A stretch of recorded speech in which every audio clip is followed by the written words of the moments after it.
it dark? Or have I put off my cataract surgery too long? No, Mr. Krabs. It's that time of the month. Merciful Neptune! Yo, what's good, YouTube? It's your boy Av, and welcome back to the block. And y'all already know it's that time of the month where we got the Boruto Tubu Vortex chapter spoilers. And just like every other month, you already know Boruto got the Boruto community in a chokehold out here looking like Draymond or Rudy Gobert for real. Boruto's new flying RAIJIN jutsu, the new forms of the 10 tails, and KashinKoji and Sasuke's return to the series. But y'all already know we got to get right into this, man. But before we do that, and if you're new to the channel, you already know what to do, man. Be sure to hit that like button, hit that subscribe button, and turn on notifications to be alerted whenever a new video goes live. And only 99% of y'all are not subscribed to the channel. Do me a favor, man. Show some love, support your boy, support the gang. Join the socials with the links in the description in the about section of my YouTube channel. Without further ado, let's get right into these spoilers, man. The chapter opens up with Kawaki on the cover page, and I'm not gonna lie to y'all, Ikimoto did not do the thing on this chapter cover. I'm not gonna lie, Kawaki not looking too good right here. And for the past, I think the last 2 times we've seen Ikimoto put Kawaki on the cover, it just hasn't been what it's normally supposed to be doing for us, you feel me? And once again, he got Kawaki with Hall of Fame neck extender, and I don't know why he doing this to my boy, you know what I'm saying? I don't know why he doing this to Kawaki. Kawaki usually looks mad hard on these cover chapters or these chapter covers, and for the past 2 chapter covers that Kawaki's been on, he just, I don't know, bro. I don't know if he's trying to make Kawaki look a little more sinister. I don't know if he's trying to just, you know, make him look a little harder as a character, but he just not, it's not hitting, bro. It's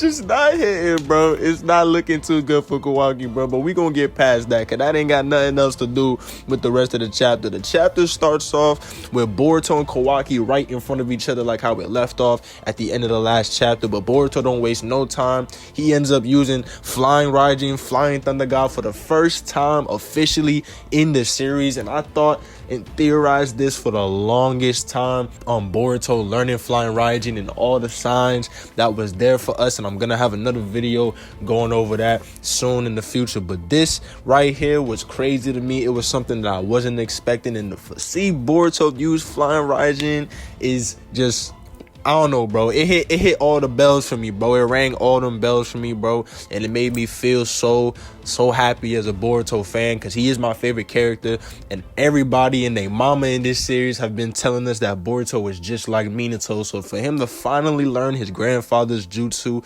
after all this time, it just feels so rewarding. It feels so worthwhile to see him using it, and he uses it in saucy fashion like how I expected him to. But it don't waste no time. As soon as Boruto teleports straight to the 10 tails dimension, he's in front of Code, and when we see him in front of Code, it just ends up paneling over to a new enemy that's right in front of both of them. And it seems like the 10 tails is actually gone. The rest of the 10 tails was then changed into these creatures right here, which look like claw grinds. But this claw grind right here ends up going straight towards Boruto, slams him against the wall, and Boruto ends up using a lightning style technique. We don't know the name of it, but he uses a lightning style technique and tries to get that claw grind away from him. But the claw grind ain't having none of it, and tries to use his extendo arm and attack Boruto. But Boruto uses Flying RAIJIN again and gets up out of there. And here, I'm not gonna lie, seeing him use Flying RAIJIN is just like Code using his claw marks, bro. The way that it's so similar, and it's so cool to see him use it, bro. I don't know, I'm never gonna get over Boruto using Flying RAIJIN. I'm not even gonna lie to y'all. But then we end up seeing another clawgram, another one of these new villains, these new enemies pops up, flying in the air, floating above Boruto and Code behind them. And Boruto and Code, they turn around, and it turns out it's not even just that one. It's actually 2 more. We got 2 more. One of them, that a female, looks like another character that I'm gonna get into a little later. And then we got one with a hood who also is probably the most important out of these 4. So we're gonna get into all of these guys a little later. But the chapter ends up paneling over to Kawaki and Sarada, and they're having a little dispute, a little argument in the Hokage office. And Sarada finally confronts Kawaki about his bullshit over Boruto, and Sarada says that she won't let Kawaki control Konoha. And I'm not gonna lie, after last chapter, Kawaki seems to be heavily focused on Boruto. He's making the wrong decisions right now, and it's costing them a lot.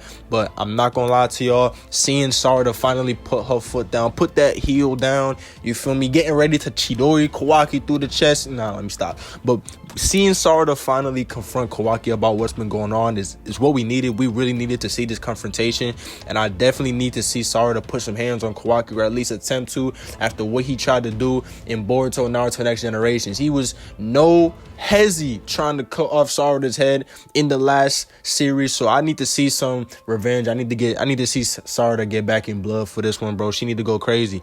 But it ends up going back over to Boruto, and Boruto tries to go in on one of these claw grinds, tries to go in for a little sneak attack, and the enemy ends up using a lightning release on Boruto, and Boruto tries to use his Rasengan to negate the attack, and it ends up working out for him. But then it ends up going over, and Boruto ends up getting trapped by the female claw grind, and she ends up using something that looks like earth style or maybe even wood style that ends up pushing Boruto and subdues him on the wall, and he can't move. So Boruto once again has to use flying RAIJIN. Oh my god, I am never gonna get over this dude using flying RAIJIN. He ends up using flying RAIJIN again and gets up out of there. But Boruto ends up doing something completely unexpected. He actually asks Code to team up with him. He ends up taking Rasengan Uzihiko off of Code, it seems like, and tries to get him to, work around with him. But after that, Code ends up leaving.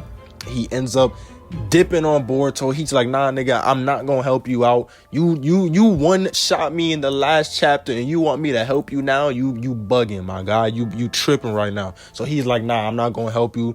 You over your head with this one. He leaves through his claw mark, and then we get one of the other enemies right here in the chapter, and they say, as a rough translation, that their ego was just awakened, and our overflowing curiosity and thirst for knowledge has surpassed our instincts to eat you for now. Wherever you run, wherever you are in the world, you can never escape your destiny. So it seems like, at least for the time being, their goal, these 4 new enemies, isn't really to try and, eat nobody, try to get power through that way. They're just trying to search for knowledge, search for some new understanding. But these claw grimes completely have a new mind of their own. We already got hinted at this in the first few chapters, but it's official now. These claw grimes got their own agenda, got their own mind, and Code can no longer control these dudes, and I don't even think he's powerful enough to really mess around with these guys. But Boruto ends up having to escape again, and when he escapes, guess who we see, y'all?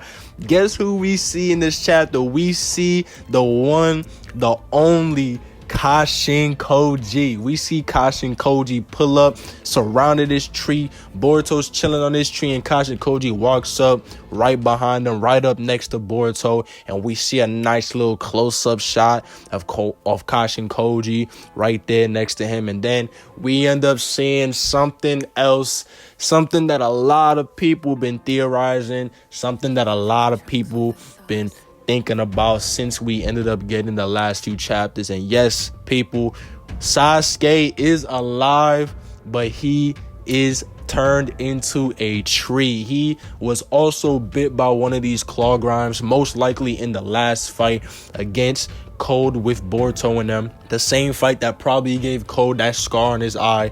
And yes, Sasuke was turned into a tree. He got the Naruto and Hinata treatment. He's slumped. He having the best dreams of his life right now. And Boruto's trying to he's trying to do the thing for Sasuke, and he tells Sasuke, I'm sorry, you're gonna have to wait a little while longer, Uncle Sasuke. And that's the chapter, man. Boruto chapter 4. The spoilers, man, these spoilers did not disappoint. I think we're on the way to another 10 out of 10 chapter. I'm not even gonna lie to y'all, but we gotta wait and see. We got a couple more days until we get the full chapter release on Viz. But yeah, man, this chapter was crazy. We had a lot of people going crazy. We had some new enemies, some new reveals. KashinKoji coming back. Sasuke finally showing up after this past 4 chapters. Sarada confronting Kawaki. Yo, this chapter was crazy. And then we got Boruto using flying RAIJIN. Come on, son. Come on, man. But yeah, man, this chapter was crazy. Y'all let me know how y'all felt about these spoilers, man. When the full chapter comes out, we're going to have more to talk about. But until then, it's been your boy Av. Welcome to the block, and I'll see y'all in the next one.